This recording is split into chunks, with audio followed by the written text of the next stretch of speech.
Hey everyone, and welcome to the Truck King YouTube channel. Today is exciting because I have number 1 and number 2. Of course, I'm talking about pickup truck sales, and that means I'm talking about the Ford F-150 and the Chevrolet Silverado. Now today, we have them dressed up in full luxury trim, and we're gonna compare them. So in this video, we'll put a 7,000 pound trailer behind these trucks, we'll load them up with payload, and we'll find out which one works harder.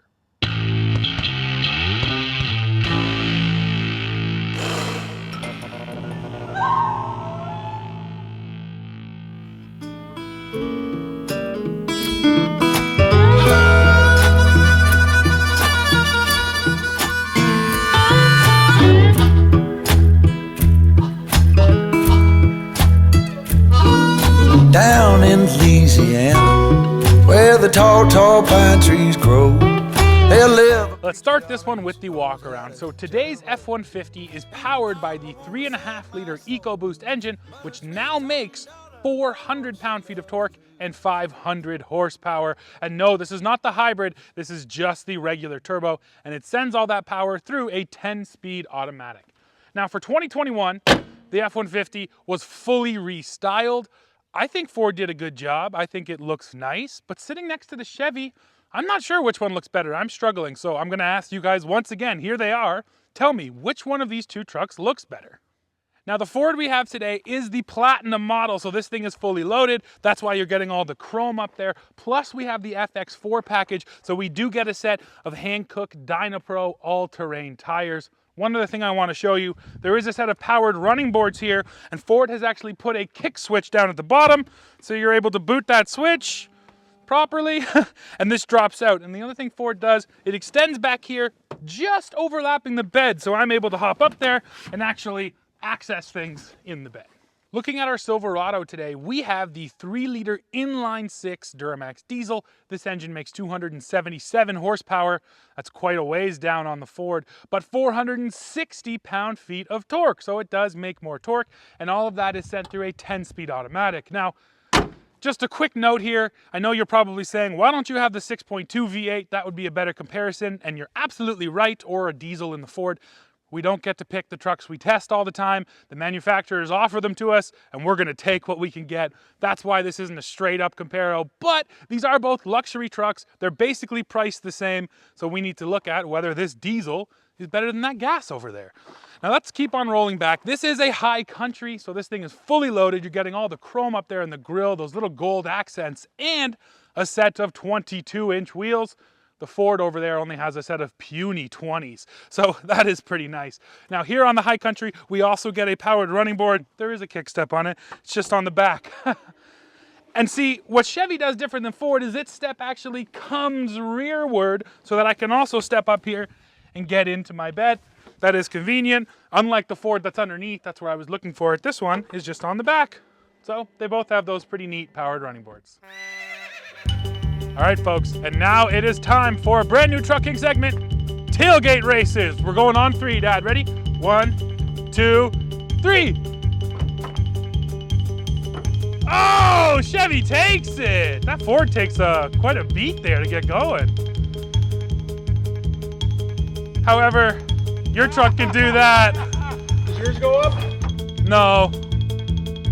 All right, well, you beat me there. Now let's take a more in-depth look at the rear ends of both of these trucks because there is a lot going on back here. First of all, you might have remembered this tailgate debuted on the GMC Sierra. Well, now it is available here on the Chevy Silverado. So basically, it's a tailgate in a tailgate. You're able to drop just this top section. Now, when you just drop it like this, it's actually not a bad little workstation. And then it also has this load stopper. So if you have something that's kind of tall and sticks out, you can use it like that too. Stop the load. Now next, of course, you can open it just like a regular tailgate. And this is a feature I really like. Again, the load stopper, just because a lot of times you do have something long and you don't want it sliding out the back of your bed. That is neat. Finally, you can drop this section here. Oh, I got the wrong button. It can be a little tough to find that button. And when it's like this, it gives you better access into your bed. And the last configuration, drop that down and it becomes a massive bed step. And there is even a nice handle right here. So once it's down, you grab the handle and you're right up into your bed. I like this tailgate. I think it's smart. One big drawback though, you cannot have a hitch in your truck when it's in this configuration. If you do, you're gonna smack that hitch. Now, finally, before we go over to the Ford, I wanna show you a couple other things in the Chevy's bed that I really like. Maybe the biggest one, 3 tie-down points, hard fixed tie-down points in every single corner of this bed. I've tied down a lot of things in this bed, and I find that having those different heights really helps. Another thing we have here, which the Ford does have, is a 120 volt plug. But this will only put out 400 watts to this plug. The Ford makes a lot more power than that. And why don't we go look at that right now. Now let's look here at the F-150. Now, basically everything you're gonna see on this tailgate is new for 2021, except this bed step. Ford has had this step now for a little while, and it does work exceptionally well. It all totally tucks away, and then when you want to use it, it actually feels like it goes a little lower than the step on the Chevy, so it's a little bit easier to use. And then when you're done with it, you just tuck that sucker away. I definitely like that aspect of it. So like I said, that is not new. Everything else here is new though. What Ford has done is they've made this into more of a workbench. You get a little ruler, you get a spot for your cell phone, a pencil, a pen, nuts and bolts, all your stuff. And then really cool, this is a C-clamp pocket. So you're able to actually clamp down lumber or metal or whatever you're working on back here. And then another thing I love, this is a tie down over here. So if you have something that's longer than your bed or that comes onto your tailgate, you can tie it down right here at the back of your truck. Those are really smart features. There's something else cool on the Ford here the Chevy doesn't have. Of course, that is Pro Power on board. This truck will act as a generator. You get 2 120 volt plugs, and this is good for a max of 2 kilowatts. So this Ford is making a ton more power, and that's a super handy feature. I don't know, if you're gonna say which one is better on the rear end. I'm not sure I could pick a winner. Both of these trucks have a ton of clever stuff going on back here.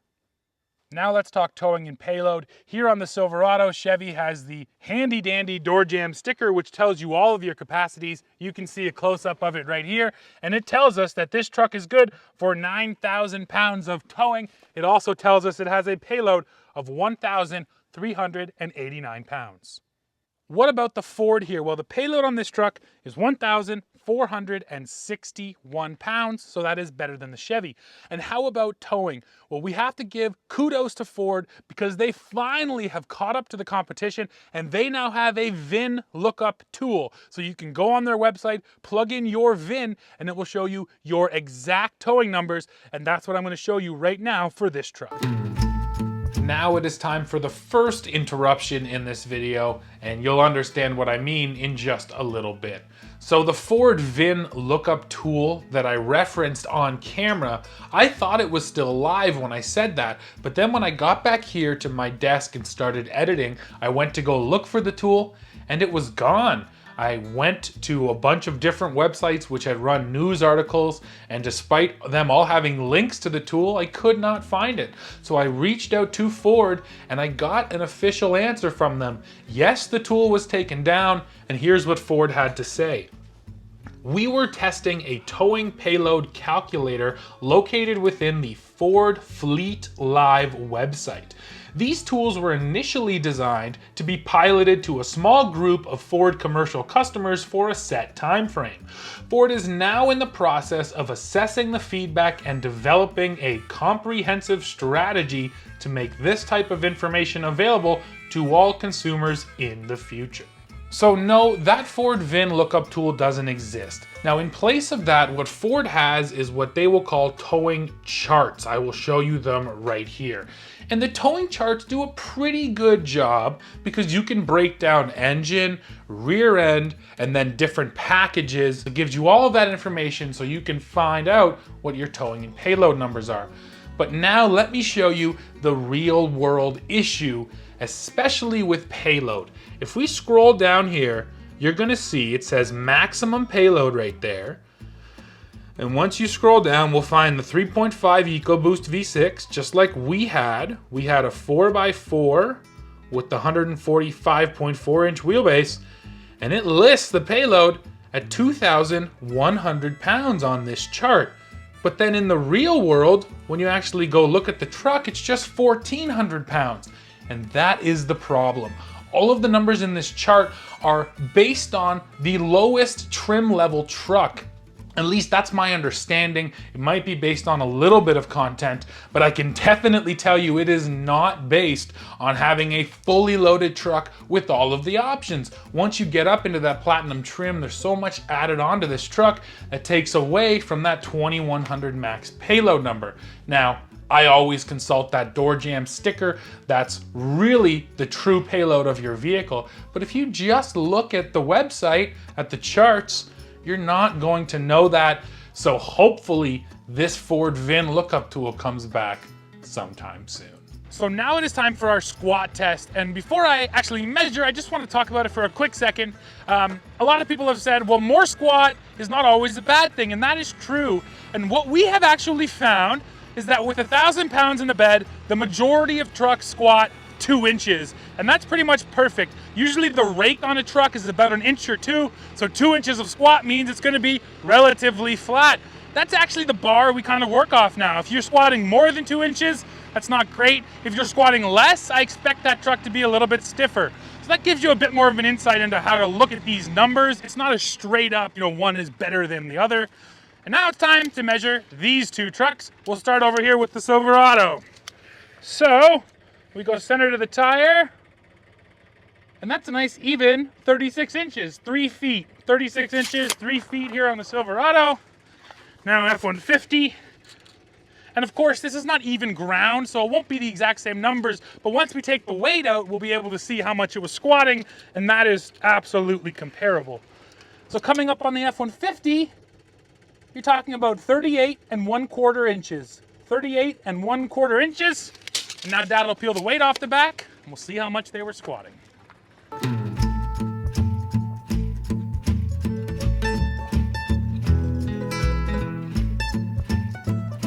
So now the Chevy's unloaded, and we can measure.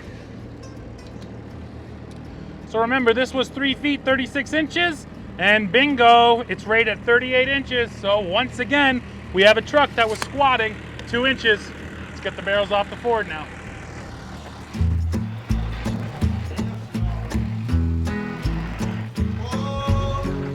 Alrighty, and now we can measure this Ford F-150. So let's see if these were both doing the same squat or not. Yeah, it's perfect. 38 1/4, right up to 40 1/4 inches. So both of these trucks, like most half tons do, were squatting 2 inches. And now again, this is not a leaderboard. You can see how it stacks up on our squat comparison chart.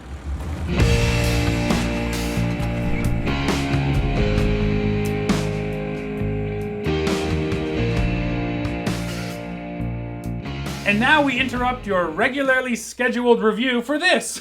Today we're here in Dad's garage because on the day we shot this review, we had an issue. I got a brand new micro SD card. I was all excited. I put it in my little Sony camera that we use to film our in-cars, and that card was no good, no bueno. Sadly, we lost all of that footage. So it was great commentary. It was the best we've ever done. Absolutely best we've ever done. So, of course, we didn't want to let the video just go to waste. So today we're back in the garage here to share our feelings after the fact about how both of those trucks drove. Now onto our impressions. So I drove the Ford a lot more than Dad did, and he drove the Chevy more. So we'll talk about those 2 trucks respectively. Let me start with the F-150. So we did 1,000 pounds of payload in this truck, and it felt really, really good. The F-150 has, really nice tight steering. I know this is, the opposite of the sports car segment, but if I had to pick a truck based on handling, it would be the F-150, and those characteristics, handling aside or fun handling aside, what they do is they make the driving experience here easy. You put a payload in the bed, nothing changes. This truck drives so nice. And I thought the suspension was a little smoother than in the Silverado, actually. Well, I actually agree with you there. The Chev, when it's empty, definitely is sprung a little harder.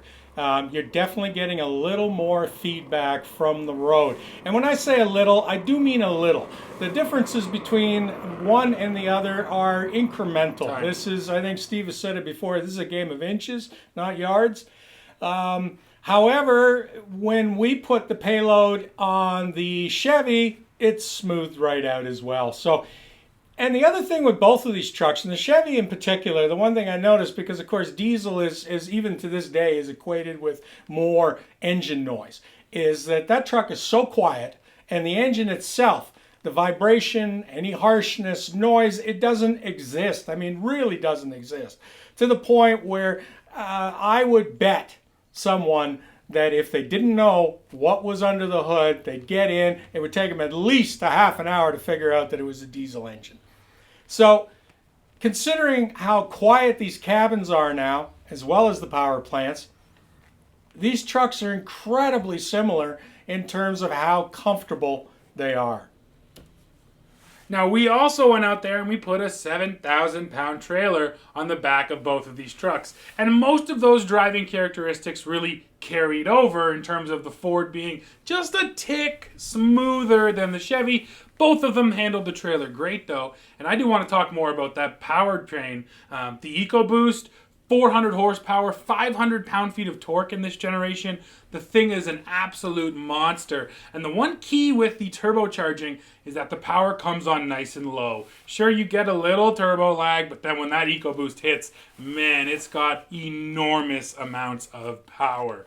Now, the diesel, not as much, but of course the advantage there is going to be fuel economy, and your truck is much more economical. Well, that's it exactly. And not to mention with the diesel, so yeah, not off the line. However, as you start getting into the power band, and that's fairly low, you really feel the torque come on. So we're talking about merge situations, getting off of a light. There's more than enough there. And then once you get up to that kind of cruising speed, it's surprising to feel just how far back off the accelerator you can come. You almost feel like you're off it completely just to maintain your road speed. And of course, that equates to really decent fuel economy, even under load.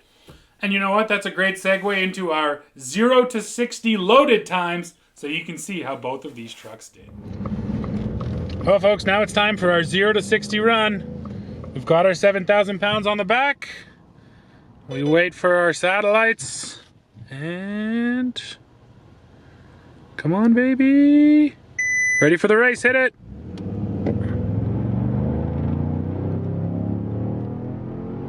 It laid down a little rubber.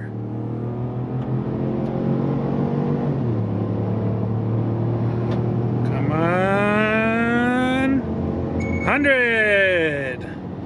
Okay, that was a 13.6. 0 to 100, and you know what, Dad? That's a little bit slower than the Power Boost Hybrid, but not a lot. And you know what? You're gonna have to wait to see how that stacks up on the leaderboard until we do the Chevy, so just hold your horses. We've got her in 4-wheel drive auto because we want it to hook up, and let's wait for the GPS. Come on, baby. Ready for the race, Dad.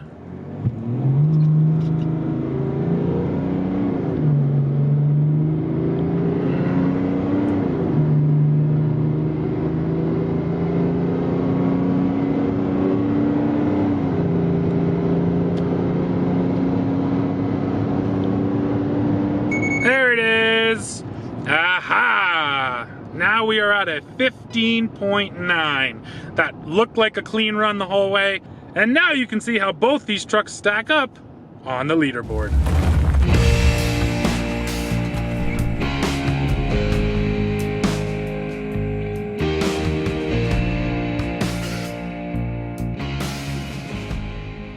And now we're at the end of our trailering loop, and you can see our fuel economy. 16.1 liters per 100, over 34.3 kilometers, and that is double what we got when we did our empty run. And really quick, I can come in here and change the settings for you. I did this before. Measurement. And finally, for the US folks, that's 14.6 MPG over 21.3 miles. And check out this diesel fuel economy. That's 11.9 liters over 34.5 kilometers. That's significantly better than we got in that EcoBoost. And again, this is why you go diesel. So when you're towing big trailers, you don't have horrible fuel economy. And for all the US viewers, we will switch that over to MPG. And that equals 21.4. Oh, no, sorry, 19.8 MPG. Well, folks, we are coming to the end of this video. So first of all, I think we've proven some things that you probably already knew. Diesel is much more efficient than gasoline. However, if you want to get going quicker, you should probably get that gas engine. But now we have to talk about these two. And if I was to go down and lay down my own money, I'm gonna bring home this Ford F-150. I just think for 2021, this truck has so many smart features on it. It looks good, and it has a gorgeous interior, plus all those powertrain options. I think Ford really knocked it out of the park. However, I will say that these days, this is a game of inches. This Chevy is really good too, and I don't know, it's a tough pick here. So now I need to hear from you. Please go below, let me know which one of these two trucks you would buy. And as always, while you're down there, don't forget to hit the like button, hit that subscribe button, press the join button to become a member of the channel, and then come right back here to Truck King to see what we're testing next. See you. Well, I got a gal in old St. Louis, one in San Antonio. Come and get it while you can.